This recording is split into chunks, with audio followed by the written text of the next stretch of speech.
À gauche, justement, les négociations entre le Parti socialiste et la France insoumise, eh bien ces négociations, elles n'en finissent pas, Victor. Oui, et les remous qu'elle cause au sein du PS non plus. Entre les partisans d'un accord en vue des législatives et les anti, le parti semble se déchirer, Alexis de la Fontaine.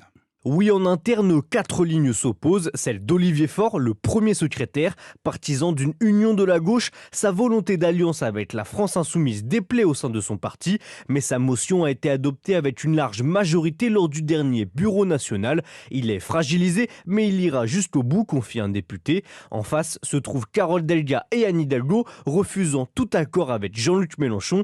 Secrètement, elles préparent des investitures dans leur territoire contre les insoumis pour empêcher l'union. En coulisses, les éléphants du PS comme François Hollande ou Julien Drey se tiennent prêts. Leur but, faire imploser le parti pour refonder une force de gauche.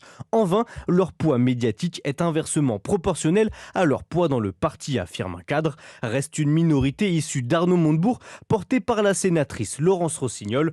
Impuissants dans les négociations malgré leur rassemblement, ils sont hors jeu, tâte l'un socialiste. Bref, chacun essaye de tirer son épingle du jeu dans cette période incertaine pour le PS. Alexis de la Fontaine du service politique d'Europe 1.